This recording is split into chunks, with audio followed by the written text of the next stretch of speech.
And we are live, woo! With Debbie Sassen, the one and only. How are you, Debbie? Tell us what you do. Introduce yourself. Of course, everybody knows you, but it's just nice. Hello, I'm Debbie Sassen. I am a business and money coach for female entrepreneurs, and I help them to dissolve their money blocks, which we're going to be talking about today. So we all have limiting beliefs, negative beliefs about money, how much money we can earn, how much money we can save and keep and invest, the prices that we can charge our clients. Of course, we come into a marriage and we have a partner who grew up in a completely different money paradigm than we do, and that's going to affect our relationship. Anyway, I help women to make more money, keep more money, give more money, and really take care of their current financial selves and their future financial selves by investing more money for their future. So yes, and you also have a book about that, right? The 1K. There she is, the 1K investor. Okay, I figure out which way the camera is on StreamYard. Okay, I think it's going backwards. I'm impressed that it didn't flip it over. That's pretty cool. Okay, so because I am a specialist or an expert at money, especially for working women, the successful ones, those are my people. And so I want you to talk to them. What is holding them back from more? What are the real issues that you see all the time? We have beliefs about how much money we are allowed to earn, allowed to charge if you're a woman in business, allowed to receive. And when I say allowed, it's sort of, it's not like you're thinking, oh, I'm not allowed to charge that much. But we have beliefs of like, nobody's going to pay that price, right? If I charge that, nobody's going to work with me. And people sometimes, if you have an employee, I've seen people who have businesses and they'll pay everybody else and they'll leave themselves last, and they won't even have enough money to take care of themselves. So they'll be taking care of everybody else, but they'll be left high and dry. So, and we have these beliefs about how much money we're allowed to charge or allowed to earn if you have a salaried position, like, oh, if I'm working as a social worker and I'm working for the health fund, for example, and everybody charges this price, like it might even result in not negotiating your salary. And it really depends on where you live and what the situation is. Israel, where you and I both live, we have a very defined system. So if you come in with X number of years of education and Y number of years work experience, then there's little boxes that are like X plus Y equals Z, and that might be the salary that you get. And there might not be a tremendous amount of room for negotiation, but sometimes there is, and we don't challenge it enough in order to increase our income. Yeah. So, yeah. I agree. So one of the things that I love that you say is that we have a thermostat that is sort of our comfort zone. This is what I'm used to. This is what I grew up with, or this is what I was told is, okay. And then beyond that is almost like, even if you would pass it, you'd make sure to go back down. So could you talk about that a little bit? Yeah, and most frequently our money, or what I call our financial thermostat, is set based on our family of origin and what I call your earliest money paradigm. But it works really, really similarly to the air conditioner in your house. And considering that it's like in the 30s now in Israel, and if you didn't have an air conditioner in your house, you'd be like hot, sweaty, really feeling uncomfortable. And so you take your air conditioner, you set it on 23, 24, 26, 7, whatever feels comfortable to you. And when the temperature in the room gets too hot, the air conditioner like blasts on and cools down the room to that comfortable temperature that you set it at. And then the thermostat for the air conditioner will turn off, and then the temperature will creep up again, and the air conditioner will go back on again. So the same thing happens with money. And we have what we call set points on your financial thermostat for how much income you can have, how much savings you can have, how much debt feels comfortable. There are people who feel comfortable being in debt. Their financial identity is as someone who is a debtor. And when they get out of debt, or they're like starting to creep up to having zero debt, something happens, that air conditioner blasts on to cool off their financial reality, and they go back into debt. So we have different types of money, and each type of money has a different set point. Income, savings, debt, your income goals. Like there are people who will set an income goal at $500,000, and they'll believe that they can get, and just having that goal so far out means you were telling your mind that it can take steps to get there. And somebody else will be like, $500,000, there's like no way, it's not going to happen. And so they'll set their financial thermostat for their income goals, like at 100,000, 200,000, whatever it is, they'll set it at a lower place. Right. So that's the way it works. I want to bring us to marriage and really talk about that reality where you have two people with two different thermostats, or two people who come from different stories about money, about what it is to have money, those people with money, and all these different things. And now we suddenly have to start working out. There's always that issue with she's always cold and he's always hot, and then they're fighting over the air conditioner or the window open and closed.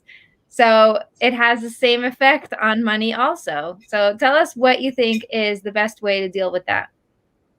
Right. So there is this concept that opposites attract, right? And if opposites attract with each other, hot and cold, someone's talkative, someone's quiet, it's going to happen the same thing with money, right? Someone is feeling very abundant, I think it comes out mostly with spenders and savers. Like one person tends to be a spender and the other person tends to be a saver. Or when it comes to investing, somebody's very conservative, somebody's very risk averse. Somebody will, one partner will challenge the upper limits of what they believe you can make or receive or charge, and the other one will be maybe more modest. And that's exactly the ones that, that is the issue, because a lot of times the women that I work with, they're the ones who will say, I think we could do it. And they're going to go for their goals, and they're going to work on themselves and be all into growth and, all this great stuff that are working towards success. And then their husbands is very comfortable and not really the type to break that ceiling. And so it starts creating a very big gap. And then it creates sort of like a look down. She looks down at him for not wanting to get more and not wanting to grow and not wanting to get out of his comfort zone. Meanwhile, he's really happy there. He doesn't want to change. So what do you think? We can only do our own work in the world. Yes. Like I can't do the work for somebody else. And so I can do my personal work on clearing my limiting beliefs around money, my negative beliefs, my money blocks, and making more money. And sometimes it happens in a partnership. And it even comes to like if your money is a mess in your family and someone decides that she wants to be the one to start tracking, to start, making order out of the money. And he's like, no, it's going to be fine. Don't worry about it. So far, we've already figured it out. But she's like, no, I think it's really important that we start adulting our money. We start being responsible. I'm going to start tracking. I'm going to make a budget for how much to spend at the supermarket or whatever. And you can only do your work in the world. And you do your work and be very welcoming, be very open to what your partner is saying. And sometimes he'll be able to like look over your shoulder, notice what's going on, and he'll be able to dissolve his own limiting beliefs around money. But I also believe that we have to extend unconditional love to really everybody, right? And part of that is allowing our partners to own their beliefs about money and not rushing or not believing that we have to change their beliefs about money, right? They can own their financial paradigm and we can own our financial paradigm. And just like someone who, like I'm a night owl, and my husband is an early bird, right? And ne'er the twain shall meet. Well, sometimes we meet, but but it's, you know what? He goes to sleep and I'm still up, and he gets up and I'm still asleep. And it's, you know, there are times that we actually like cross, but like we're not going to change each other. So just like I can't change, you know, or I don't want to change my biological clock for going to sleep and waking up, and he doesn't want to change his either. So we can allow our spouses, our partners, our husbands to have their beliefs around money. And it makes for a much happier relationship that way, because we can work on ourselves and what we can accomplish in the world and just give them grace and unconditional love to own their situation. We can't change it anyway. So you're beating your head against the wall. Why, you know, spend all of that energy that you are and all that effort that you're focusing on him. We can never change anybody else's thoughts. They have control over their thoughts. We can change ours. So spend your time focusing on what your beliefs are around money and working hard to change your financial reality. Yeah. So I know that with us, it was really fun because the more I did my work and I sort of let him be himself, the more I was able to have real nice conversations about money. We went on long walks and we talked about, you know, and then because my husband's a rabbi and has a lot of knowledge and is able to give me evidence for things that I didn't know. So we started talking about all the evidence I always heard was all the, you know, poor people, all the poor rabbis who always, you know, oh, they really stuck it out and made it work and whatever. And I said, can you give me evidence from what you know? And of course he knows everything. So he just started like, boom, boom, boom. Oh, are you kidding? This one was rich, and Moshe Rabbeinu, and, you know, Avraham Avinu, and everybody who was very, very, very successful and was, you know, the most influential was always very, very rich. So I'm like, why did I not grow up with that? You know, the Avos were incredibly wealthy. Rabban Gamliel was incredibly wealthy. Like our, you know, and your husband probably has the long list. Like there is a role model for wealth in Judaism. There is a role model, and yeah.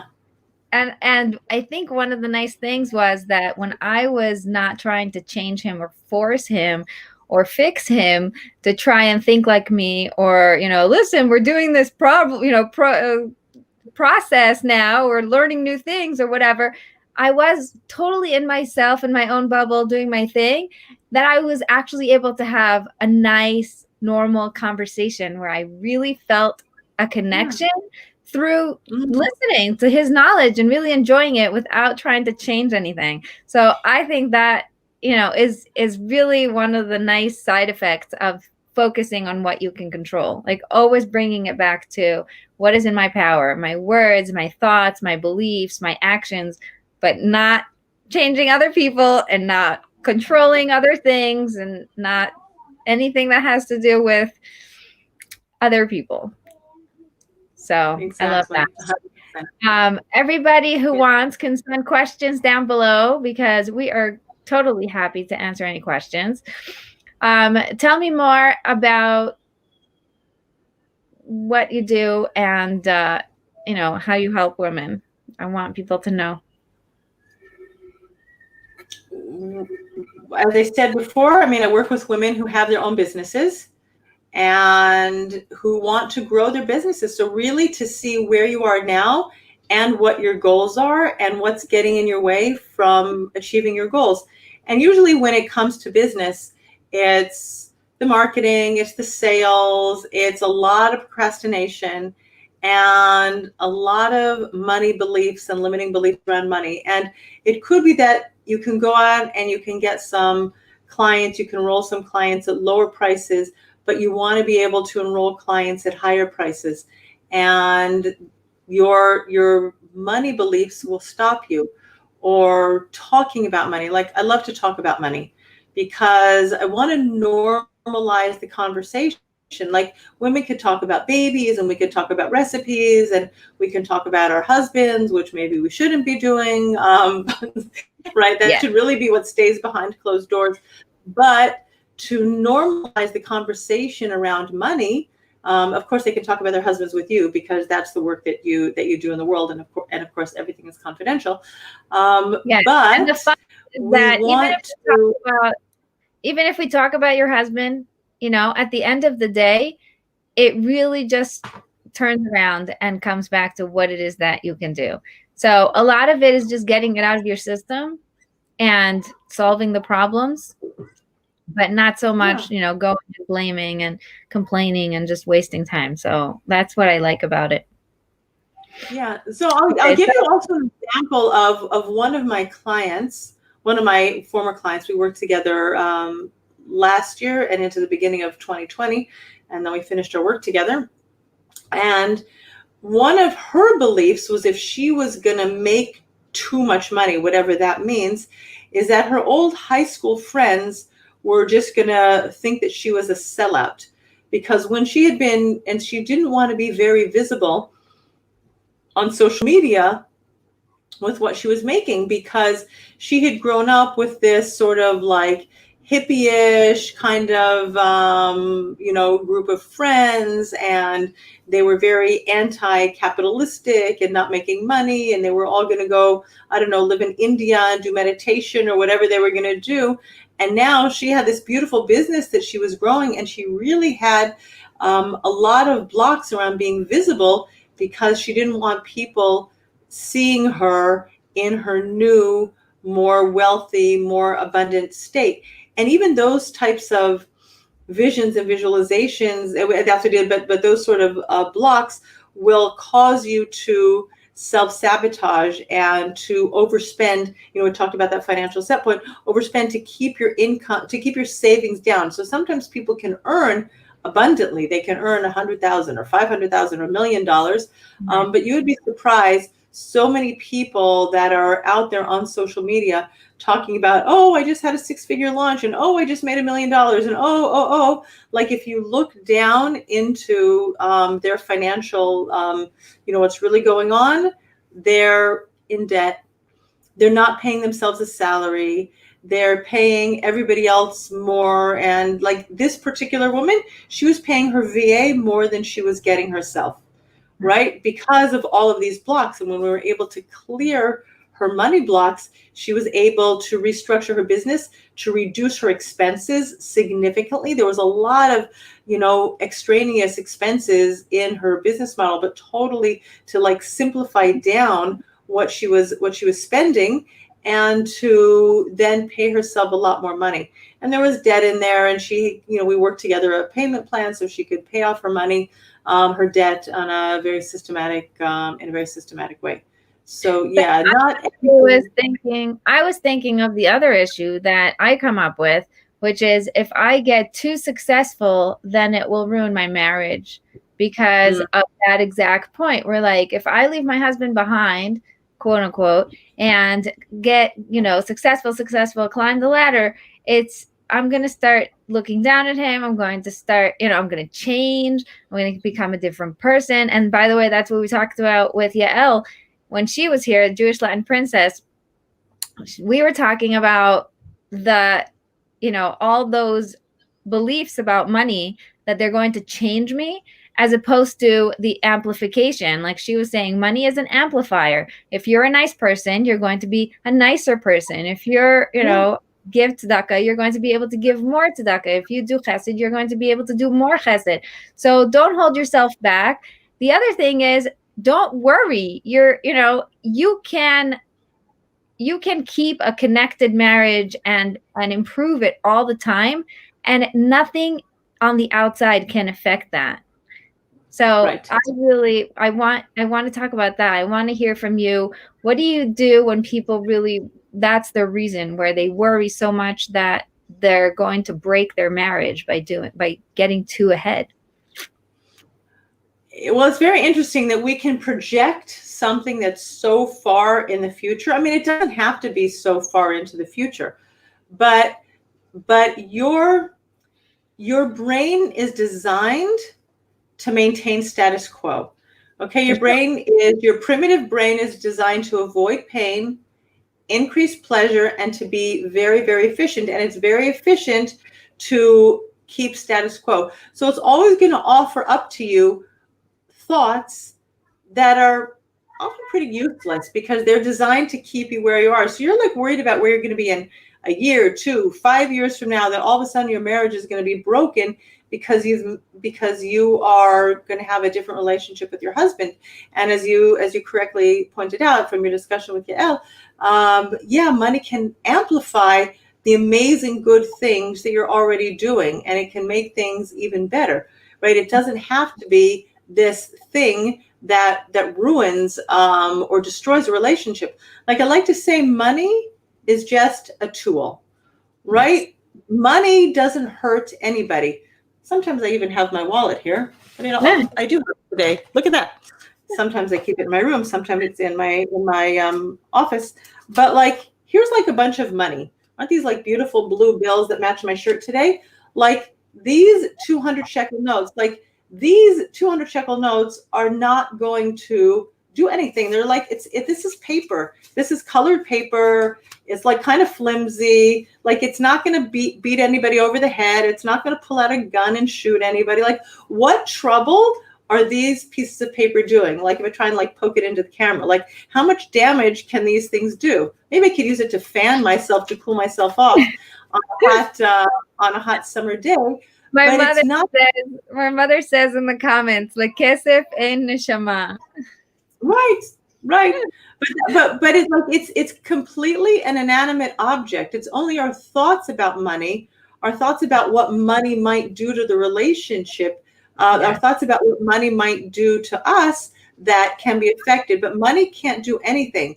Just like this glass that I'm drinking water, like this glass cannot make a relationship good or bad, right? It's just a glass. It's an inanimate object, right? Yes. I can't water what you want to.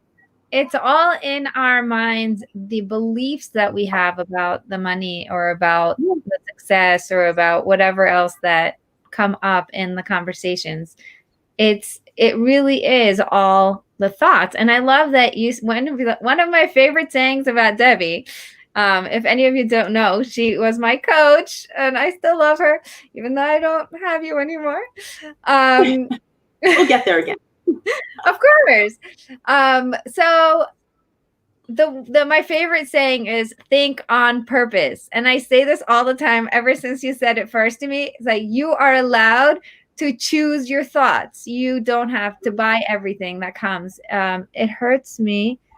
That the tool called money is so powerful. Let's see this comment. So powerful for so many people. What do you think about that comment?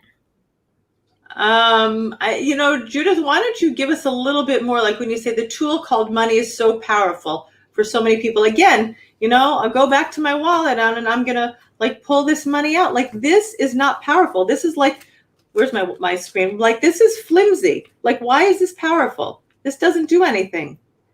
Like if I leave this in the middle of the street, somebody will pick it up, but it's not gonna kill anybody. On it. Huh? You can't even trip on it. Yeah, like what do you mean it's powerful? Like people's thoughts about money it's your thoughts that influence your behavior, right? The money itself doesn't do anything. The money it can't prepare your laundry, do your laundry for you, can't make dinner for you, right? It can't it won't put your kids to bed and sing to them. We have so many sayings, like, in Hebrew we have lo atzarot velo kesef, not the problems and not the money. Like we have them so bound together that, more money you have, the more problems you'll have, or money doesn't grow on trees, or like you were saying just now, what was the other thing you said? But like all these real sayings that are going around and they seep in. Yeah, because when you're born, we're all born blank slates. I mean, we could talk about what we could talk about whether you really are or not a blank slate, and we do absorb things in utero. We're not going there, but just for the purpose of our conversation, we're going to keep it very simple. You're brought into the world. You're a blank slate, right? and we hear messages from our parents, and we're young. We don't have the filters to say, oh, I like that thought. I don't like that thought. Right? Like, oh, money doesn't grow on trees. Like, what does that mean? Like, really, like, think about that. Money doesn't grow on trees. What does that mean? Does that mean it's hard to earn money? I can't just go and like pick it off like I can pick an apple.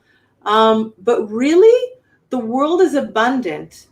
Yes. God, Hashem is abundant. There's so much abundance available to us in the world that if we let our minds expand, then, you know, and this is really the way it works, is like if you have expenses, you can like chop, and pare your expenses down to a certain basic level. And, you know, you could be like welfare, whatever. And below that, you're going to really be living on nothing, and you'll get government and B'toch Laumi or whatever. But on the upside, there's no upper limit to how much money you can make, right? Jeff Bezos, who owns Amazon, his net worth is like $138 billion. The last I checked, which was like a month ago. Not that I check it every day. It just happened to be for a class I was giving. I checked it.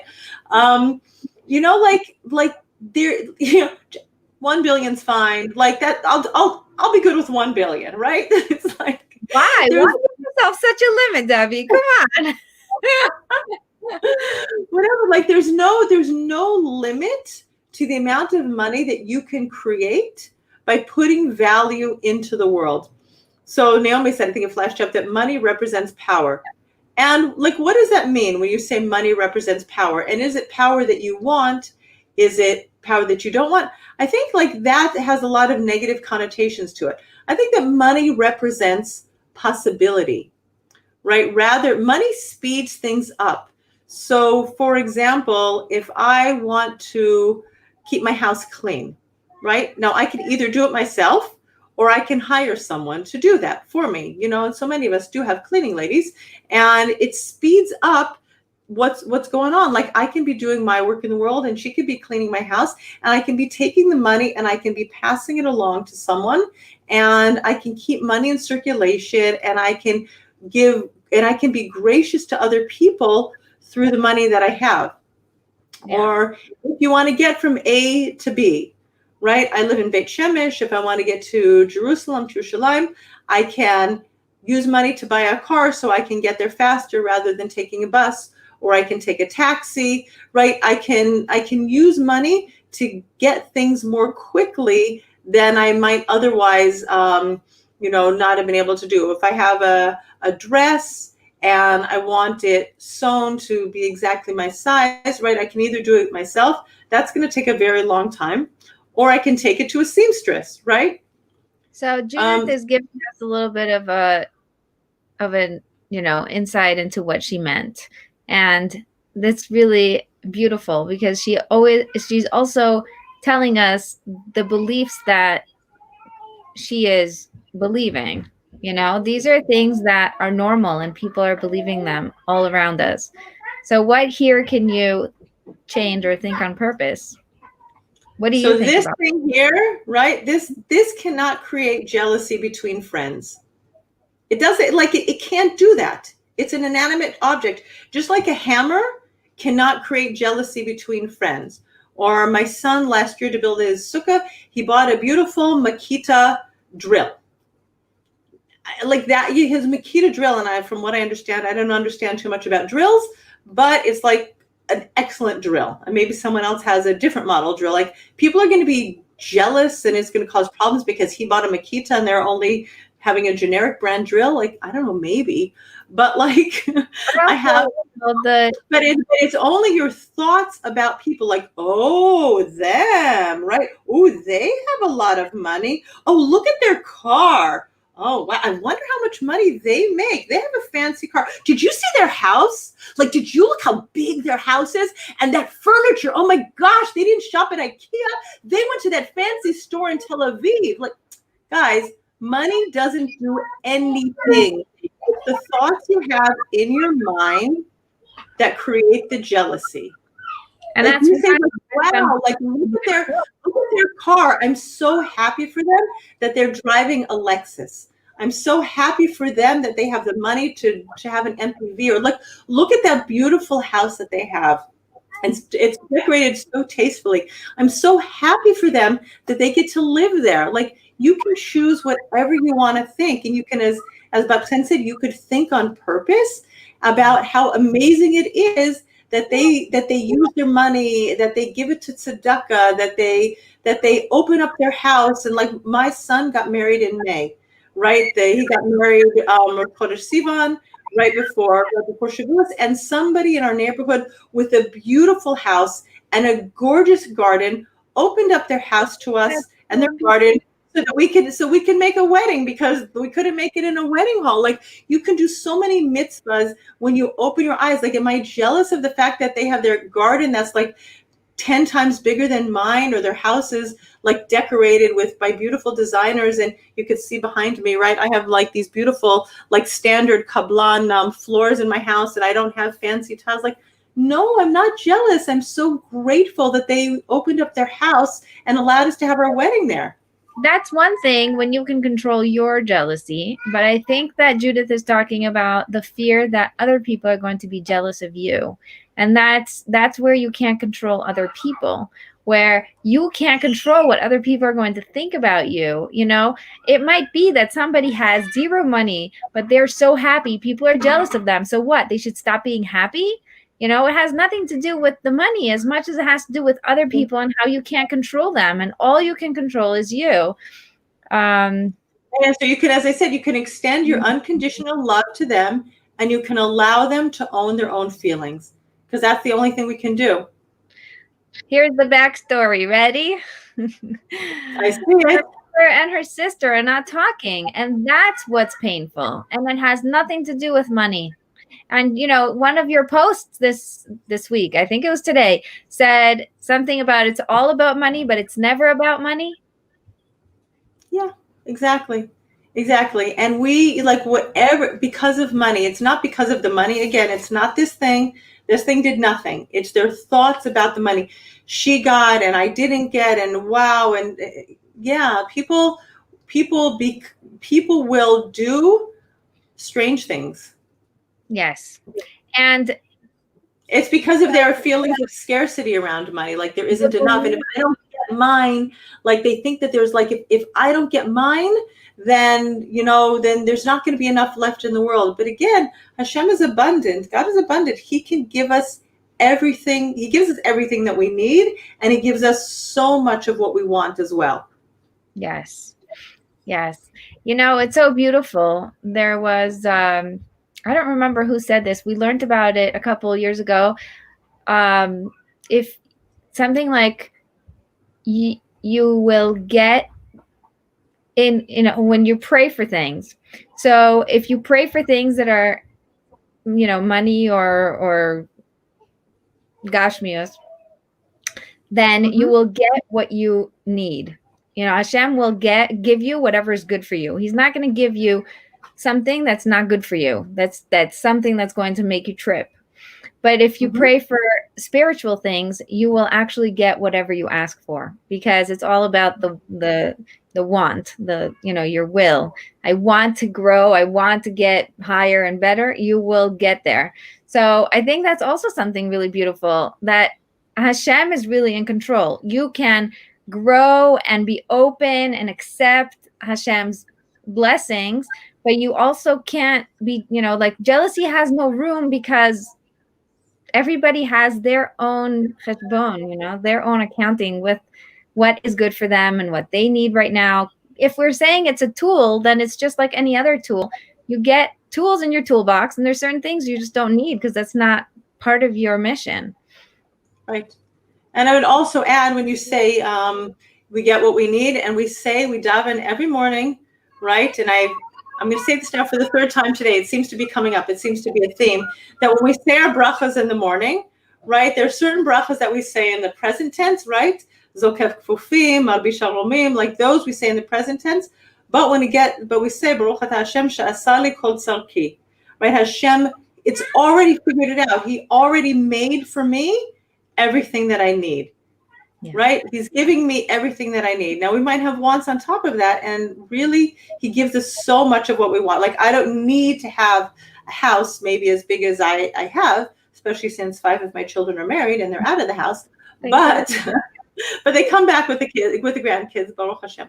But Hashem gives us what we need, and usually so much more than what we like need if we went really down to the bare minimum of what we need, just in terms of food. Like the food we live in, Dora Shefa, we have so much abundance in terms of the different types of food that we eat. We can survive on bread and water, bread and salt, right? Yeah. And we have way more than that. One of the things that comes up a lot is I don't deserve that much, or, I'm not worthy, or lo magia li. There's this, it comes up a lot in marriage. I find it that people will say, I can't even imagine, now this Thursday I'm giving a class preparation for Rosh Hashanah, all with the, glasses of marriage and how we can improve our marriage, using, harvesting the unique powers of this holiday. So it's a 3-part series. It's going to be amazing. Make sure to sign up at ConnectedForReal.com. Anyway, and one of the things is really seeing the vision of where am I going? Where do I want my marriage to be? And the first thing that came up, because I did this for my group, my Hebrew group on Shabbos, they couldn't. That's too good to be true. I can't get there. That will never happen. It was such an automatic reaction that I don't deserve such a good picture. It's too good. And then I turn around and I say, by saying that, what you're saying is everything I have, I deserve. Because if I didn't deserve it, obviously I wouldn't have it. But you don't deserve anything. Hashem is giving you everything for free. Everything is matnat chinam. From the day you were born until now, he's just showering and showering with all the goodness. And you deserved nothing, and you deserved everything. Because it has nothing to do with deserving. It has to do with how much Hashem loves you. So just keep going. Just think big. Just allow it into your life. Sounds good. Sounds good. It's like, and the question is like to really ask the question of why people would believe that they're not deserving, and really to uncover and excavate what are the thoughts that are coming up that cause them to believe that they're not deserving of more love and more abundance and more shefa and more gute Sachen in their life. Like why? Yeah, well, that's what we do when we do the coaching.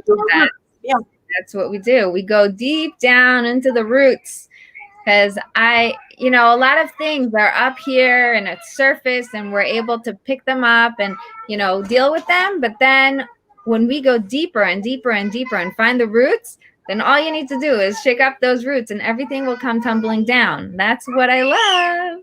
Yeah, exactly. Okay. First of all, I want to thank Judith for being so open and so beautiful, because your questions really were so inspirational. It's beautiful to see that exact thing we were talking about in the beginning, where the story affects so much the story that you have, your mother's story and her, and her sister and whatever. The way that is then projected in your mind onto your life is just an amazing thing. Here she wrote another thing. Let's see. Belief systems built from the past experiences. Nimrod, this can turn around. Ooh. What do you think? We can definitely turn around. I mean, part of the work that I do is looking at your earliest money paradigm, where you've come from, what happened, and letting go the beliefs that are no longer serving you, and really rewriting your money story so that you can clear the blocks, clear the beliefs that money causes problems, clear the belief that money ruins relationships, clear the beliefs that, and when you look, if you really dig down into what your thoughts are about money, and wealthy people, that they're greedy, that they're snobby, that they're sleazy, or, and we have that. Like, you think of a wealthy person, what's that? Shallow. I know Shallow. I know a lot of deep thinkers that are very worried about becoming shallow. It's like a real fear, but it doesn't actually change who you are. It's just another thing in your life. I think that, to Judith, I want to say, you are here in this world. If you're still alive, you can change. You can change your beliefs. You could change your truths. And there is no such thing as, even if you think it over and over and over again. So that's the power of, affirmations. You had a post about Louise Hay. That's her whole thing, is the more you say something, the more you'll believe it, the more you'll actually let it take over your direction, or give you the direction to your life. When you hear over and over again, oh, you're so this, or money is that, it becomes facts. You don't even know that it's a belief anymore. At a certain point, it just becomes part of your life. And so I think that it's really beautiful that it's coming up here, sort of surfacing up, coming up to the surface, and you can now decide what you want to do with that. Yeah, right? I will say one thing is that I don't believe in affirmations and mantras. I think that we do have to excavate and figure out like where the negative and limiting beliefs are inside of us. Like when I wrote the post that was, quoting Louise Hay, was like releasing all of the negative stuff that's impacting our life. And I don't believe that you can just start thinking, oh, I can manifest money and money flows to me easily, and I'm a $1 million money manager, and all of a sudden the money's going to start to flow, because you're going to have this like dissonance between what you want to train your mind to think and what your nervous system is telling you. So yeah, if you don't believe it, doesn't matter what's going on. If you don't believe it, that's not going to do anything. If you don't really believe that you're beautiful, saying it 1,000,000 times will never make you feel any more beautiful. So it's really important to do both, both parts. When you excavate and find the truth, and then find turnarounds and things, and are able to change it, then sometimes an affirmation is just a reminder that you already did the work. You already know this is true. So then it's just reaffirming and finding evidence for that new truth.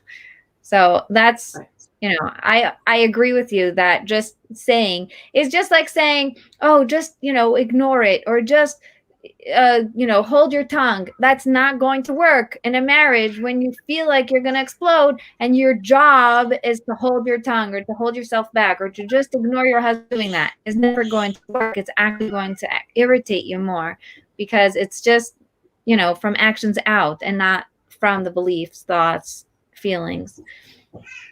So right. Thank you very much. Thank you. What? I was just going to say, when those thoughts come up and they fuel feelings that are negative, like would you say, like you want to explode, it's really just learning to allow those feelings to be there, which is a process, learning to recognize them and allow them to be there. And that first step is just allowing them to be there without needing to change things right away. So that's the first step, really. Yeah, I love that. Thank you for joining us today. Any last words of a practical short thing that people could do right now if they want to start excavating and see what is coming up for them? Would you say it's like filling in the sentence, money is, or money should? What would you say? I mean, that's my advice, but I would look at where you are now and where you want to go. So let's give a practical example. Let's say, for example, that you are earning 10,000 shekels a month. All right. And let's say you want to earn 50,000 shekels a month. Right. So It's not very useful to go from 10 to 50 and say, look, oh, I'm earning 50,000 shekels a month. Money flows to me easily, like whatever. But in little, like step by step, like, it's possible for me to earn 50,000 shekels a month. Like just take the little next step. I call it a thought ladder, where you're just going up one thought at a time, right? Today, whatever your financial reality is, you're 10,000 shekels in debt, right? It's possible for me to get out of debt. It's possible for me to have 10,000 shekels in savings. Like, just like work on the basis of possibility and notice what comes up when you are thinking those thoughts. And it could be your mind is going to offer you like, no way, that's never going to happen. I can't even believe, like, who are you even to think that? But it's when you start entertaining possibility, then you really start the process of excavating and noticing what your brain is offering you unintentionally. And that's when you can start changing what's going on. That's beautiful. Yeah, it's one of the things that I started doing when I started working with you was journaling. And yesterday I finished that journal and now I'm starting a new one. So it brings it all together in this beautiful bow. I'm sure that we could go back and like really learn a lot out of the process, which is really, really fun. But journaling is one of the things that's really powerful because you allow your thoughts to come down, like come out, Yeah. and be able to just see them, not with any judgment or whatever. It's just so nice. You can be the watcher or the witness of your thoughts. Yeah. Yeah. So thank you so much, everybody. Thank you, Debbie. Thank you, Judith. Thank You're you. awesome. Thank you, my mother, for always coming to my lives when she can. It's been so fun. And hi, Hani. And please come and join me for my Holiday Prep Your Marriage 3-part series. And the first one is this Thursday. And Judith, What time? To Thursday at 9 p.m. Israel time. So that's 2 p.m. New York. And it's going to be very short, half an hour. We're gonna go, get in there, do it, and leave. Because nobody has time before the holidays to waste time. So it's going to be a nice, short, sweet, and to the point, really getting us in that mindset of, how to improve our marriage through the holiday and, not go in there feeling like we have to walk on eggshells or feel this uncomfortable feeling about being home for 2 days with my husband, that feeling that comes up when the holidays are here. So it's going to be really beautiful and really fun. So thank you so much, everyone. And we will see you next time. Thank you so much.